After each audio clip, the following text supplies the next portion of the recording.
And welcome to the second hour of American Agenda, tackling the day's stories with a team of guest hosts here on Newsmax. Joining me are healthcare analyst Seth Denson, Cristina Antelo, a senior Democratic strategist and CEO of Fair Strategies, and media consultant Eric Shiffer. So I wanted to start by telling you we want to call one of the races here. If we can call up the map of the electoral vote map, we're calling Wisconsin. We're expecting that to go to Joe Biden. A very close race there, and in fact, the administration has asked for a recount of the ballots there. They want to go in there. They may have to pay for it. By the way, it may cost them $3 million from the Trump campaign, but it could be money well spent. Again, we are calling this race. And I wanted to take a look at some things going on here. Now, Arizona was called early by Fox. We haven't gotten to that point. It keeps getting closer and closer, and a lot of places that haven't come out yet are from rural areas tend to be very strong for President Trump. Nevada is still also close and not called. And let's take a look at what's going on here. Wisconsin, we just said that Biden is likely to win that. Now, let's do some of the math here. If indeed Biden got 11 electoral votes out of Arizona and 10 here, that's 21. Now, he needs 38 to win to get 270. So if you do this math, Michigan is worth 16. That puts him at 37 votes that the president would have given up. And at that point, that would mean it's a 269 tie. However, in Nebraska, it's actually a split vote there. They in Maine actually split their votes, and that one electoral vote could put Biden, if he gets these others I was talking about, at 270, which is what's required to win.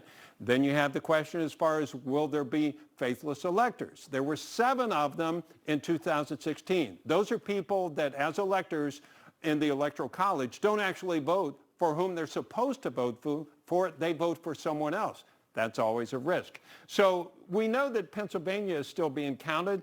That's still in play. That could have a big effect on what's going on here, because we also know in Michigan that the administration has asked for them to stop counting until they have access to that counting and information there in Michigan, as well. And then North Carolina and Georgia still not called, but we do expect the president has a bit of a lead in both of those. We're probably going to be surprised to see if that goes another direction other than being in the president's camp. So a lot going on there. So Cristina, I'll ask you first. I'll start with you. Your impression of what's going on here right now. I think that we are counting votes, which we are legally obligated to do, and that we are, just needing to be a little patient, and we're going to watch them all come in. I don't think anybody's surprised by a lot of what we're seeing just yet. Obviously the president threw a little bit of a tantrum last night when Arizona got called, and we'll continue to see how close it comes in the count. But I feel confident. I'm hearing from the Biden folks that we're going to feel confident on Arizona as well as Wisconsin and Michigan next. Seth, your take. Yeah, I mean, maybe I agree with Cristina that we are counting votes. It's what we need to do. It's what we're called to do. Whenever votes should be counted. My take on it is this. Let's make sure we're counting the right votes, and let's make sure we're not counting them twice. I can understand the president's challenge on Arizona. Listen, we don't have to go all that far back to remember when Florida was called pretty early in the night, only to be taken off the table, to be called again, to be taken off the table. And so certainly, given where things are, it's understandable that tensions are high right now, and everybody's going to want to make sure everything's above board. Yeah, just patting ourselves on the back a little bit. We called Florida pretty early last night, and it has held up. And what you're talking about, if folks don't remember, was in 2000 when CNN called Florida for Al Gore, then had to rescind that, followed by Fox calling it for George W. Bush. They had to rescind it, and we all know the history. It took 5 weeks for us to get the actual answer. Right. So, Eric, give me your lay of the land and what's going on here, the dynamics you see. Look, it doesn't look good from a vote perspective if you don't consider the courts. And so I think this is ultimately going to be heading in that direction. And the question will be, is there enough? Has the legal team on the Trump side really prepared appropriately, and can they make a significant enough case to build to a Supreme Court decision where it may be needed. And I think we're likely going to see that be adjudicated and litigated in Wisconsin. We could see it in Pennsylvania. We could even see it in Michigan. But I think that's ultimately where we're headed. I don't think that because of where the current trajectory of the votes are at this point. Yeah, and we know that the president brought in a lot of votes in the last few days. And I don't know if our folks can bring up Michigan, but I did want to talk about Michigan for a second. It's a very close race. There is counting going on, and the administration is asking to have access. They feel like they've been left out of this process, Seth, a little bit. And where could that lead them? Will they actually stop counting now? Well, I think that they probably will, at least for the moment. I mean, certainly we've seen Pennsylvania stop counting for a little bit of time. So I don't think it's out of the question for them to do that. And I think Eric's right. I think that at the end of the day, matter of fact, I tweeted out last night at the beginning that I thought that the attorneys were ultimately going to win to the night, because at the end of the day, this is going to end up back in the courts. And listen, every American should hope that it doesn't.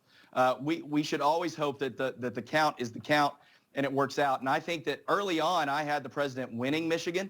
And I think that there's still chance there. There has been some irregularities as to all these votes that maybe have just popped up, and they're all for Biden. And I think that's where the administration is wanting to have a better understanding of where are these votes coming from. We want our eyes on them, make sure we don't have a wheelbarrow coming in the back door.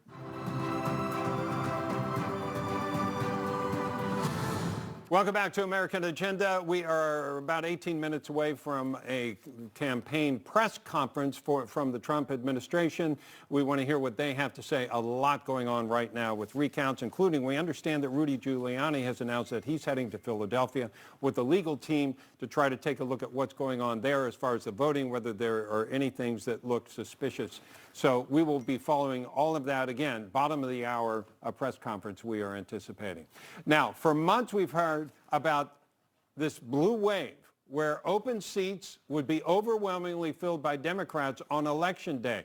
Well, that never came true. While the presidency is still up in the air, congressional spots were not taken over by Democrats significantly. In fact, the House Democratic majority is now smaller than it was before. Our panel is back. Cristina, I got to ask you, what happened? That's a really great question, and I think the Democratic Party is going to have to do some soul searching and some head scratching on that one. I definitely am. It all goes back to, I think, the polls, and a lot of us are still kind of thinking like, wow, we fell for it again, Lucy, with the football. The polls had it wrong 4 years ago. They somehow in the interim convinced us they didn't actually have it wrong. They did some spin, and then we fell for it a second time. And the way that I'm thinking about it is that, these pollsters just don't know how to account for Trumpism. And I think it's real. I think it's out there. I think it is hardened. I think it has grown. And I don't think it's going anywhere. So even if the president wins re-election or doesn't win re-election, I mean, if Ivanka Trump runs next, like how are we going to account for that in the next go round? Or, if Junior runs, how do we account for that? And I just don't think that the pollsters really know how to do it. And the Democrats just took too much stock in all of these polls. Cristina, let me tell you what I observed. I remember back in the day when the Democratic Party was kind of the blue-collar party. These were the guys working at the factory, in the mines, and they were, now they were Reagan Democrats, mind you, and now they've become Republicans. And the Trump administration talked to those people. Meanwhile, the Democrats are out there trying to get all the checked boxes as far as minorities are concerned, and God bless them, I understand that, and they're a part of our community. But that average Joe who works for a living, it seems like that message doesn't get across to him. I mean, for goodness sake, the Democratic Party is perceived as anti-cop. Yeah, I think that this is another problem with the Democratic Party is we're too busy kind of being cerebral about some things, and we're not explaining our positions very well. We're not messaging it well. And Trump, for all of the faults I see in him, he actually is a very good messenger. And he says, he is religiously on point, and he says the same three things over and over again, even if they're not true, but they become true just by sheer will. And I think the Democrats just need to learn how to better communicate with these folks because, I mean, to your point, I think that a lot of our policies are better for them. And in fact, For example, the trade war that Trump has started, I think, has really hurt, for example, farmers in the middle of the country, and they've really taken it on the brunt. And now they're on the teat of government subsidies. They're taking all of these handouts because they've lost their farms in the meantime. Yeah. But they're still voting against their own interests, and they just don't even realize it because they're so convinced by his messaging. Okay, Seth, get in here. What's your thought? Yeah, I think there's two things. I think the polling is obviously one of the things, and I'm wondering when Twitter's going to start, putting disclaimers next to pollsters' tweets and information that's out there, because maybe we should bring them up on election interference here. But the second thing is, I think that the common American today is really frustrated with the whole cancel culture and this idea that the party of tolerance is arguably the most intolerant, and that if you don't side with them, then you can be canceled. And so I think for many of them, there's this fear that if I speak out, I'm going to get canceled. And maybe at the end of the day, when I got in the polling booth, I just don't like the way that sounds, and I'm just going to go with the guy that I know. Yeah. Eric, what do you think? I think it's several things. I think, on the polling side, that was an issue. But at the same time, look, it's really an issue of the interpretation of the data, because the data has been there all along. In fact, it was there in 2016, if you think about it. When you consider the margin of error, a lot of these polls were still within that. It was really being able to interpret correctly what was really going on within the data itself. And I think the pollsters are still out of step in that regard, even with the margin of error. I think you got another factor at play that Trump really figured out, and the Biden campaign didn't, and I think many on the Democratic side didn't, which is that many people, they didn't want to see a shutdown.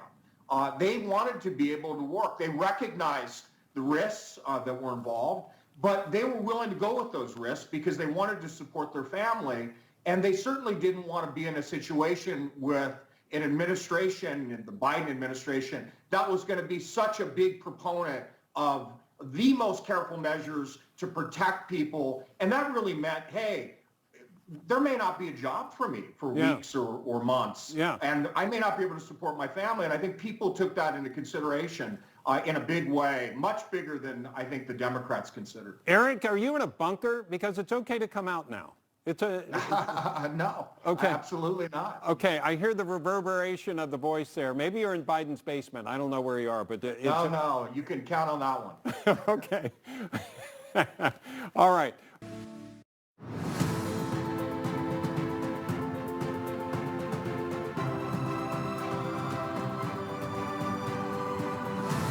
Welcome back to American Agenda. Wanted to let you know, we mentioned this before, but Rudy Giuliani has tweeted that he's en route to Philadelphia with the legal team, says massive cheating at Real Donald Trump, up by 550,000 votes with 75% counted, will not let Philly Democrat hacks steal it. So I'm just letting you know what's going on. Obviously, this was part of the efforts from the administration, from the campaign team, to try to address what's going on in various states.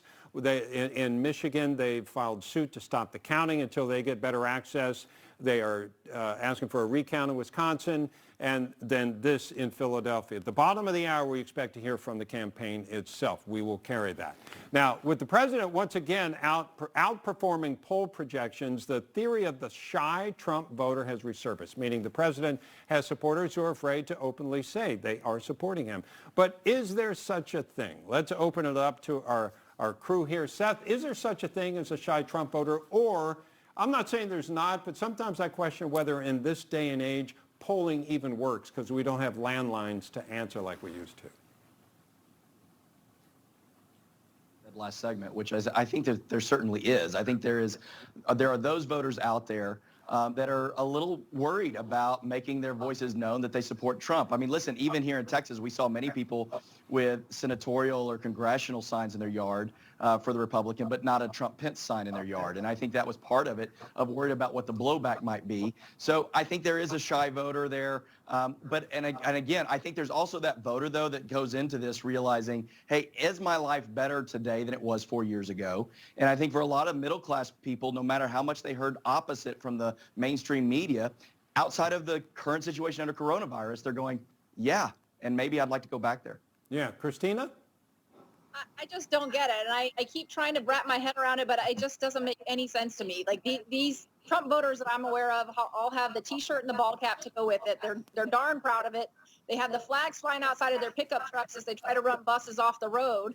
And these are the same guys who want to, join militias or what have you, and be out there and try to kidnap governors to defend. By the way, that's not a stereotype at all, is it? No, but that's exactly, but that's my point. So then when I read about the shy Trump voter, it's like, well, because they've called the president a racist, I don't want to necessarily be categorized with him. So I'll go ahead and say no. I was like, so what you're telling me is that you see what he's doing and it's not a great picture, but yeah, sign me up for some more of that. Like, I just don't understand that voter. Either you're for him 100% like these guys seem to be, or why would you lie about it? If you didn't already know that he was doing something you should disagree with. Right. And Eric, I will say this, we do see people going out to these rallies, and they're certainly not shy. And as Christina's saying, some of those guys have the flags, and they're waving them proudly. But sure. I guess that doesn't include everybody, does it? It doesn't. It doesn't. And I think what you're seeing, and certainly the exit polls showed this in many different cases, in which you've got people who may love the policies, maybe don't like some of the other things, and don't want to necessarily align themselves from an identity perspective, but are voting on the substantive policy choices and what they believe that President Trump will get accomplished in the next 4 years. And they're concerned about how they're viewed, but they are going to vote in the direction they want. I think you also have another situation here where I think many people chose and made moves over the last 4, 5, 6, 7 days where they made a choice about the economy. They made a choice about wanting to protect their jobs. And some of that wasn't captured as well. Yeah. Okay. Bottom of the hour, we're expecting a press conference from the Trump administration. There's a lot going on from the Trump campaign. I should be more specific about that. So we'll be back with more of American Agenda after this. Waiting on a campaign presser, we expect that Eric Trump is going to be there, former Florida Attorney General Pam Bondi, also Rudy Giuliani, part of a legal team that's going to Pennsylvania, trying to find out if there is unlawful activity going on there. Also, we expect Laura Trump and Corey Lewandowski, all of those folks. And here, I wanted to take a look at Pennsylvania, which shows right now the president up. It was 55%, now it's 53%. And Pennsylvania stopped counting votes last night. It began again earlier today. It's one of those key states in this year's election. Right now, it's being said that it's anybody's game. Let's bring back our panel and welcome Aaron Elmore, who hails from Philadelphia. Aaron is a lawyer and the executive director of USA Strong. Aaron, what can you tell us about? Okay, problems getting in touch with Aaron, so we'll just keep it with our panel here. So as you look at this, how do you see this unfolding, Christina? Because it seems to be a lot going on in this state right now. It does. I think we heard earlier today that they still have over 1 million ballots that they need to count. So that is still a great percentage of the vote to be counted. And to be clear, because I'll hear my friend Seth here in a minute say that we're double counting, or which votes are they, or is this a wheelbarrow? I mean, these are the votes that were mailed in. And, as we know, that there was a heavy favorability for Vice President Biden with those on the mail-in ballots. And so I think we should expect that they will lean more towards Joe Biden. If I can ask our team to bring up that those Pennsylvania numbers, like you were talking about 1 million ballots that might be out there, and separating them less than that, but I guess we would expect, Eric, for the numbers to favor Biden, but he still, from the looks of it here, has roughly 400,000 he's got to make up. That's still quite a bit. Yeah, it's quite a bit, but the anticipation is that many of those individuals are going to be in his direction, and that he'll be able to close significantly. And that, I think, is further ratified by the president's, interests on the legal side. Hey, Eric, I don't mean to be rude. I just wanted to let you know that the Trump campaign, on a call with reporters, they are declaring victory in Pennsylvania.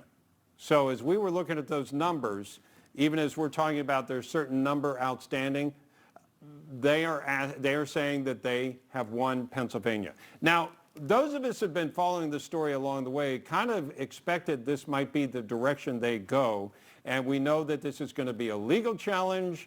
And there's a lot of work to do here as far as that legal challenge. But part of it is also a PR element of this, talking to the public about what's going on. And the Trump administration feels that indeed the numbers are there and they want to declare victory at this point. They want that in everybody's mind as they go forward with their challenges as far as counting what's coming in. Let's go to Erin. I think she is joining us now. Erin Elmore. Erin, give us a lay of the land, if you will. Wow. I mean, that's a tall order, if I don't say so myself. I think that, unfortunately, this political process is going to end up in massive amounts of litigation in swing states. We know that Rudy Giuliani, by the way, is on his way to my home city of Philadelphia. The president is now at his campaign headquarters in Virginia. Arizona is having massive problems with their initial tallies. Pennsylvania is going to be huge. We've got to look at Wisconsin and Michigan. All these key swing states are going to be impacted by these mail-in ballots. We're not really seeing problems with the in-person voting. And I would say, if it was a partisan conversation, that the Democrats should have been more careful what they wished for, because the clear lines here are not going to be drawn for a very long time. When you say the clear lines, what do you mean? I mean, a path to 270, even though we see the number that might be on the television, it might not be an accurate number. We're hearing Arizona was called pretty early, and now we see, hold on a second, these numbers are just not adding up. So this is going to end up in legal battles. We've already seen a few, and more are to come. Pennsylvania is going to be key because they were given those 3 extra days to count the ballots. But now, what is happening here? Yeah. That's the true question. Is there fraud? Are they actually appropriate ballots? What has been counted in the right way? Which jurisdictions are we looking at? The legal battles could go all the way up to the Supreme Court, and we know that there are changes to the Supreme Court with Amy Coney Barrett. So these legal battles are going to look differently than they may have looked a few weeks ago, and I think they are going to be arduous and long, and nothing is going to be clear-cut for weeks, potentially. Wow, that's something. Seth, I don't know that the counting is going to stop. I don't know that declaring victory makes you the victor. Obviously, it doesn't. There's a process we go through. But what is accomplished from the administration here? There's a lot to challenge there. The naked ballot, where people don't put it in the proper envelope to send it in, whether those should be counted, whether the ballots should be counted that are coming in many days after Election Day. What gets your eye the most? Well, listen, and I know this might come as a surprise to Cristina, but I think that the administration made a misstep in their statements last night, and I think they're making a misstep by declaring victory here. That's going to turn off the American populace who wants to see this thing play out appropriately. And what I've said from the beginning is every vote does need to be counted. And I think if we can go back to the lesson of George W. Bush in the 2000 election, I think one of the things that they did well, while aggressive, they weren't arrogant. They didn't come out and say, well, this is ours to win. No, they said, let's run its course. And I think that gave them the ability to lead the country once the decision was made. And I think what the president is doing, the campaign is doing, is setting this up for questions regardless of what the ultimate outcome is. Is that their goal, Erin? You know, I do see some truth in what he just said, but I think the issue is that 2016, a lot of the Democrats never accepted the outcome of that election. So what is going to say that we are going to have their faith in this election? I think that both parties want a full and fair tallying of these votes, but that is unfortunately going to require a legal process in courts. And you were speaking about the differences in the ballots. I hope that each state has a uniform process, whether it's the way that the envelopes are presented or way the ballots are filled out or when they arrive. All of these things should be uniform so each state is truly decided upon the merits. Yeah. How do you look at this, Cristina? I'm having a rough time kind of listening to some of those comments. I thank you, Seth. I agree with everything you said, so I'll put that on the record. The thing about this is that this would, maybe if this were all legitimate and all coming to light for the first time, maybe I would believe it. Maybe I would believe that there might actually be some concern here. But Donald Trump has been forecasting this playbook for the last 2 or 3 months. He's like, you know what I'm going to do is I'm going to wait till election day, and I'm going to say that there's rampant fraud. And in fact, to get ready for that, I'm going to start saying that for the next 6 weeks so that everybody believes me when I say it then. And so this is all fabricated, completely fabricated. And now he's doing exactly what he said he would do. So why now should we not believe that he's doing what he said he would do? Eric? I think it's true. I think that this is a PR challenge for the president. If he decides to not declare victory, then he faces a potential loss in Pennsylvania and not the victim of it being stolen. So on some levels, I understand the strategy to go in and try and attempt to frame yourself as the victor while you're fighting to overturn what was stolen. And that's going to be their strategy. Their strategy is going to, again, not inconsistent with what the Bush campaign did in 2000, except that they tried to be a little bit more restrained and maintain their credibility. In this case, Trump wants to frame himself as the victor.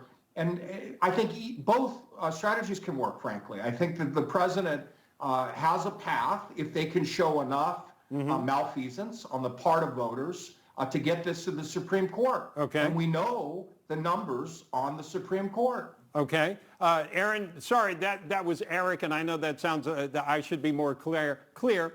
So go ahead and respond, Aaron.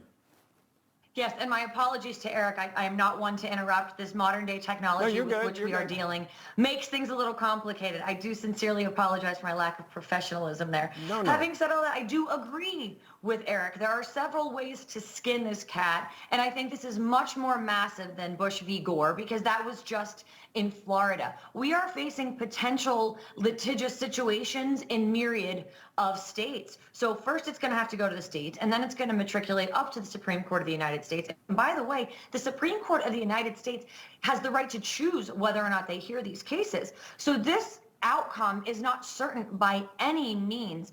And by the way, the American people will have their say in this matter. They have voted, and they're going to see, all of this is public record. Now all of a sudden we're seeing in certain states, we have X number of registered voters and X number of ballots. These things will come to light. Yeah. The toothpaste cannot be put back in the tube here. This is not the first time we've heard of, let's just say it, Democrats engaging in nefarious activity with ballots. So these things will come to light, and unfortunately, it is going to be a long process. Everyone that is texting me, I just keep telling them to buckle up and drink your coffee, because you're going to need to be alert and cogent, because this is going to be a long, arduous process. Okay, now we don't know that there was nefarious activity, and hopefully we go forward and find out. Hopefully they also sequester all the ballots that come in after Election Day and all those naked ballots so they can be counted separately. And the legal issues here that may get to the Supreme Court, hopefully we'll be able to separate everything appropriately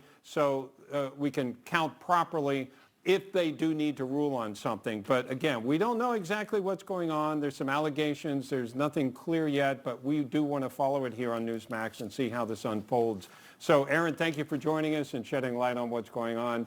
And folks, we'll be back with more of American Agenda after this.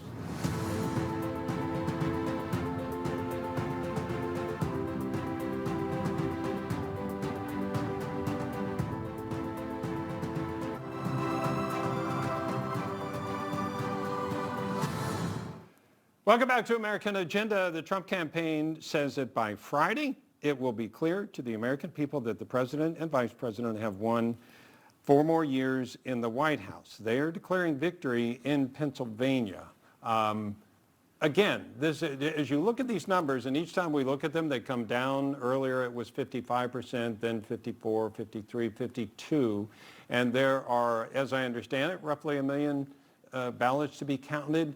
The Trump administration is asking for the counting to stop. They say that we are the winners there. They suspect there could be fraud going on in Pennsylvania. Rudy Giuliani and a legal team plan to head to Philadelphia to investigate that and to take further actions against it. So putting all this kind of on the landscape here. We don't know the outcome of the presidential election yet. It's still uncertain. Many wondering what's going to come next. So let's ask our panel what comes next. Eric, I'll start with you. What comes next? I think you're going to see obviously we're going to get the results from some of these states. You're going to see the Trump campaign marshal out army of attorneys. Biden and his attorneys that have been planning for this for some time will go and counter. They will be equally as aggressive in trying to shut off access to the courts and prevailing on the merits. The question will be whether they begin to then challenge ballots of their own against votes that could have been favorable to Trump, and we have what is a real throwdown.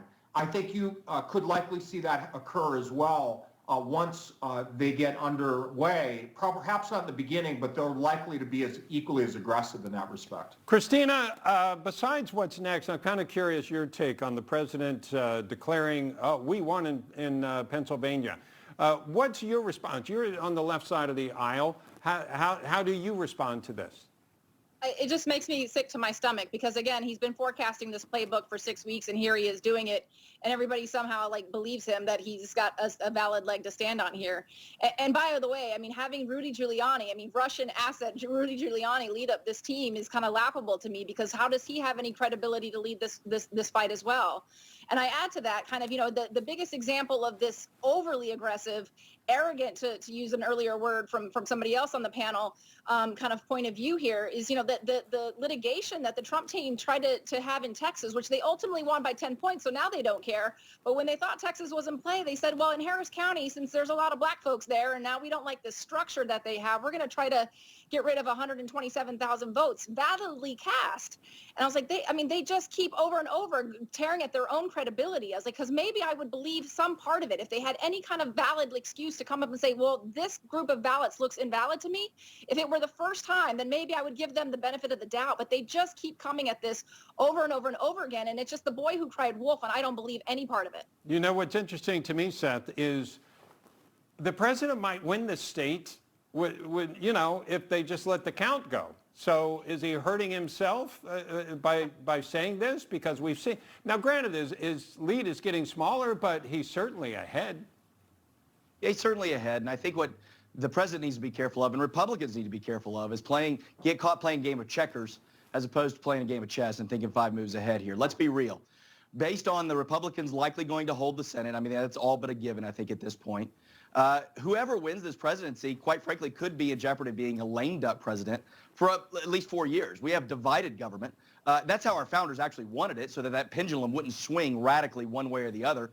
And so I think whoever wins this needs to be strategic if they want to be able to get anything done and get the other side of the aisle to come together. And so I think that may be a misstep if we get overly arrogant. I was the one that said it. I'll say it again. Now, I will say something to Texas, because I can say a few things given that I'm in Texas. And this is the challenge that I think many people on the right have with what's going on with this election. It's that there seems to be a sentiment that Democrats want to change the rules of the game or add time to the clock. And what happened in Texas was we have a very clear rule about what types of ballots can be cast through drive-through. And that rule wasn't being followed. And so I will say that I think that those ballots should have been thrown out. And there should have been a new rule there. Because we all need to be playing by the same rules as they are structured in our states. Yeah, and there's some issues in Philadelphia as far as extending the deadline and the naked ballots, and we've talked about all of that. And then I pointed out before at the wall when I was looking at the map, it's possible Joe Biden gets 270. I don't know without Pennsylvania whether he gets beyond 270. And 270 is the minimum, and that assumes no faithless electors, no shenanigans, if you will, goes on. And that's assuming President Trump wins Pennsylvania. Could we really be there? Is that really a possibility? Again, as we look at Pennsylvania, what do you think, Cristina? I do. I think that, again, there's some news about Arizona. I'll wait and I'll see what the count says. But for right now, I guess I'm tallying Arizona in our column. I'm looking at Nevada and tallying that one with Wisconsin just called for us and Michigan looking really strong. I think we do get to 270 without Pennsylvania. And so I see kind of all of this bravado over Pennsylvania is so very desperate. And, it is what it is, and they're going to keep doing it. They're entitled to ask for their protections, and I'm all for protections, and I'm fine there. But I think Biden's got multiple chances here to get to 270, and Trump's only got one, and that's why you see him so desperately clinging to it. And by the way, folks, just so you know, Nebraska splits its votes. So Biden got one vote there. And that takes him to 270 rather than 269. I'm assuming certain wins there, folks. So those are not official. So I'm just laying out the possibilities. It's 2020, right? It's going to be crazy. This probably doesn't surprise any of us here as we're talking about these possibilities. But we know they are challenging Michigan. They want to be involved with the counting process. We know they're asking for a recount in Wisconsin, and the Trump campaign is also going to Philadelphia, challenging what's going on in Pennsylvania. Seth, Cristina, Eric, thank you so much for being with us today. I enjoyed all of you being with us, and thank you folks for being with us here on Newsmax and American Agenda. Hope to see you back here tomorrow at 2.